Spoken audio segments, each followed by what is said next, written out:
আমার ভারত অমর ভারত। পুনরুত্থানের উপায়। কোনো কিছু ভেঙো না, কিছু নষ্ট করো না। ধ্বংসবাদী সংস্কারকরা জগতের কোনো উপকারই করতে পারে না। কোনো কিছু একেবারে ভেঙো না, একেবারে ধূলিসাৎ করো না, বরং গঠন করো। যদি পারো সাহায্য করো, যদি না পারো হাত গুটিয়ে চুপ করে দাঁড়িয়ে থাকো এবং যেমন চলছে চলতে দাও। যদি সাহায্য করতে না পারো অনিষ্ট করো না। যে যেখানে আছে তাকে সেখান থেকে ওপরে তোলবার চেষ্টা করো। তুমি আমি কি করতে পারি? তুমি কি মনে করো তুমি একটি শিশুকেও কিছু শেখাতে পারো? পারো না। শিশু নিজেই শিক্ষা লাভ করে। শক্তির উৎস জনসাধারণ। সমাজের নেতৃত্ব বিদ্যা বলের দ্বারাই অধিকৃত হোক, বা বাহুবলের দ্বারা, বা ধনবলের দ্বারা। সে শক্তির আধার প্রজাপুঞ্জ। যে নেত্রী সম্প্রদায় যত পরিমাণে এই সত্তার ধার হইতে আপনাকে বিস্তৃষ্ট করিবে, তত পরিমাণে তাহা দুর্বল। স্বার্থত্যাগের প্রধান শিক্ষক। ব্যষ্টির স্বার্থ রক্ষার জন্য সমষ্টির কল্যাণের দিকে প্রথম দৃষ্টিপাত। স্বজাতির স্বার্থে নিজের স্বার্থ, স্বজাতির কল্যাণে নিজের কল্যাণ। বহুজনের সহায়তা ভিন্ন অধিকাংশ কার্য কোনো মতে চলে না, আত্মরক্ষা পর্যন্ত অসম্ভব। সমষ্টি জীবনে ব্যষ্টির জীবন, সমষ্টি সুখে ব্যষ্টির সুখ। সমষ্টি ছাড়িয়া ব্যষ্টির অস্তিত্বই অসম্ভব। এ অনন্ত সত্য জগতের মূল ভিত্তি। অনন্ত সমষ্টির দিকে সহানুভূতি যোগে তাহার সুখে সুখ, দুঃখে দুঃখ ভোগ করিয়া শনৈ অগ্রসর হওয়াই ব্যষ্টির একমাত্র কর্তব্য।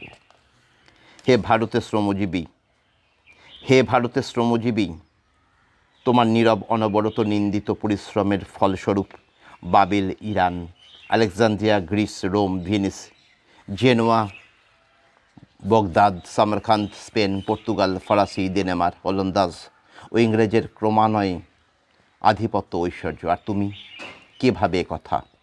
তোমার পিতৃপুরুষ দুখানা দর্শন লিখেছেন, 10খানা কাব্য বানিয়েছেন, 10টা মন্দির করেছেন।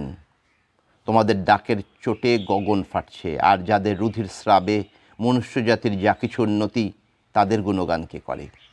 লোকজয়ী ধর্মবীর, রণবীর, কাব্যবীর সকলের চোখের উপর, সকলের পূজ্য। কিন্তু কেউ যেখানে দেখে না, কেউ যেখানে একটা বাহবা দেয় না, যেখানে সকলে ঘৃণা করে, সেখানে বাস করে অপার সহিষ্ণুতা, অনন্ত প্রীতি ও নির্ভীক কার্যকারিতা। আমাদের গরিবরা ঘর দুয়ারে দিনরাত যে মুখ বুজে কর্তব্য করে যাচ্ছে, তাতে কি বীরত্ব নাই? বড় কাজ হাতে এলে অনেকেই বীর হয়। 10,000 লোকের বাহবার সামনে কাপুরুষও অক্লেশে প্রাণ দেয়, ঘোর স্বার্থপরও নিষ্কাম হয়। কিন্তু অতি ক্ষুদ্র কার্যে সকলের অজান্তেও যিনি সেই নিঃস্বার্থতা, কর্তব্যপরায়ণতা দেখান, তিনিই ধন্য। সে তোমরা ভারতের চিরপদদলিত শ্রমজীবী, তোমাদের প্রণাম করি। জনসাধারণের উন্নতি চাই। আমাদের কাজের এই মূল কথাটা সবসময় মনে রেখো। ধর্মে একটুও আঘাত না করে জনসাধারণের উন্নতি। মনে রাখবে, দরিদ্রের কুটিরেই আমাদের জাতির জীবন। জাতির ভাগ্য নির্ভর করে জনসাধারণের অবস্থার উপর। তাদের তুলতে পারো?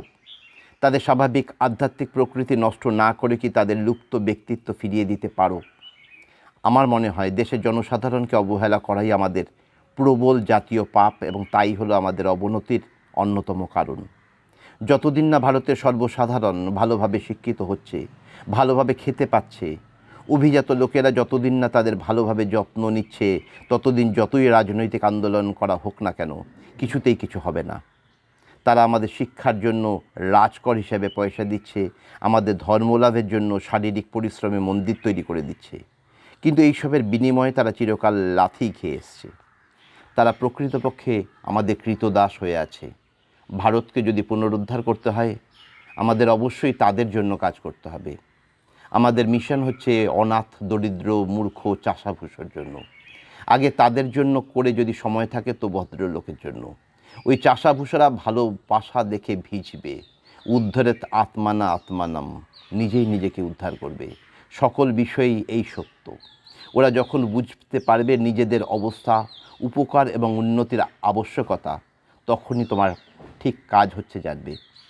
চাষাভুষো মৃতপ্রায়। এই জন্য পয়সাওয়ালারা সাহায্য করে তাদের চেতিয়ে দিক, এই মাত্র। তারপর চাষারা আপনার কল্যাণ আপনারা বুঝুক, দেখুক এবং করুক। জনসাধারণের দুর্দশার জন্য ধর্মের কোনো দোষ নেই। ভারতবর্ষে আমরা গরিবদের, সামান্য লোকদের, পতিতদের কি ভাবি? তাদের কোনো উপায় নেই, পালানোর কোনো রাস্তা নেই, উঠবার কোনো উপায় নেই। ভারতের দরিদ্র, ভারতের পতিত, ভারতের পাপীদের সাহায্যকারী কোনো বন্ধু নেই। তারা দিন দিন ডুবে যাচ্ছে। চিন্তাশীল ব্যক্তিরা কিছুদিন থেকে সমাজের এই দুরবস্থা বুঝেছেন, কিন্তু দুর্ভাগ্যক্রমে তারা হিন্দু ধর্মের ঘাড়ে এই দোষ চাপিয়েছেন। তারা মনে করেন জগতের মহত্তম এই ধর্মের বিনাশ সাধনী উন্নতির একমাত্র উপায়। শোনো বন্ধু, প্রভুর কৃপায় আমি এর রহস্য আবিষ্কার করেছি। ধর্মের কোনো দোষ নেই। তোমাদের ধর্ম তো শেখাচ্ছে জগতে যত প্রাণী আছে সকলেই তোমারই আত্মার বহু রূপ মাত্র। সমাজের এই দুরবস্থার কারণ এই তত্ত্বকে কাজে পরিণত না করা, সহানুভূতির অভাব, হৃদয়ের অভাব। সমাজের এই অবস্থাকে দূর করতে হবে ধর্মকে নষ্ট করে নয়, হিন্দু ধর্মের মহান শিক্ষাকে অনুসরণ করে, এবং তার সঙ্গে হিন্দু ধর্মের স্বাভাবিক পরিণতি যে বৌদ্ধ ধর্ম, তার অদ্ভুত সহানুভূতির ভাবকে যুক্ত করে। উন্নতির জন্য প্রথম চাই স্বাধীনতা। তোমাদের পূর্বপুরুষরা আত্মার স্বাধীনতা দিয়েছিলেন, তাই ধর্মের উত্তরোত্তর বৃদ্ধি ও বিকাশ হয়েছে। কিন্তু তারা দেহকে যত রকম বন্ধনের মধ্যে ফেললেন, কাজেই সমাজের বিকাশ হলো না। পাশ্চাত্য দেশে ঠিক এর বিপরীত। সমাজের যথেষ্ট স্বাধীনতা, ধর্মে কিছু মাত্র নেই। এর ফলে যেখানে ধর্ম অপরিণত কিন্তু সমাজ উন্নত।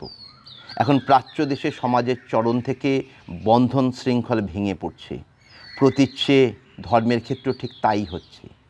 পাশ্চাত্য এতটুকু আধ্যাত্মিক উন্নতি ও সমাজের উন্নতির ভেতর দিয়ে করতে চায়, আর প্রাচ্য সামান্য সামাজিক শক্তিও আধ্যাত্মিকতার ভেতর দিয়ে লাভ করতে চায়। আধুনিক সংস্কারকরা প্রথমেই ভারতের ধর্মকে নষ্ট না করে সংস্কারের আর কোনো উপায় দেখতে পান না। তারা চেষ্টা করেছেন কিন্তু বিফল হয়েছেন। এর কারণ কি? কারণ তাদের মধ্যে খুব অল্প সংখ্যক লোকই তাদের নিজের ধর্ম ভালোভাবে পড়েছেন বা আলোচনা করেছেন, আর তাদের একজনও সকল ধর্মের প্রসূতিকে বুঝবার জন্য যে সাধনার প্রয়োজন, সেই সাধনার মধ্য দিয়ে যাননি। আমি দাবি করছি যে হিন্দু সমাজের উন্নতির জন্য ধর্মকে নষ্ট করবার প্রয়োজন নেই, এবং ধর্মের জন্যই যে সমাজের এই অবস্থা তা নয়, বরং ধর্মকে সামাজিক ব্যাপারে যেভাবে কাজে লাগানো উচিত ছিল তা হয়নি বলেই সমাজের এই অবস্থা। আমি আমাদের প্রাচীন শাস্ত্র থেকে এর প্রত্যেকটি কথা প্রমাণ করতে প্রস্তুত। আমি এই শিক্ষাই দিয়ে থাকি, এবং এই কাজে পরিণত করবার জন্য আমাদের সারা জীবন চেষ্টা করে যেতে হবে।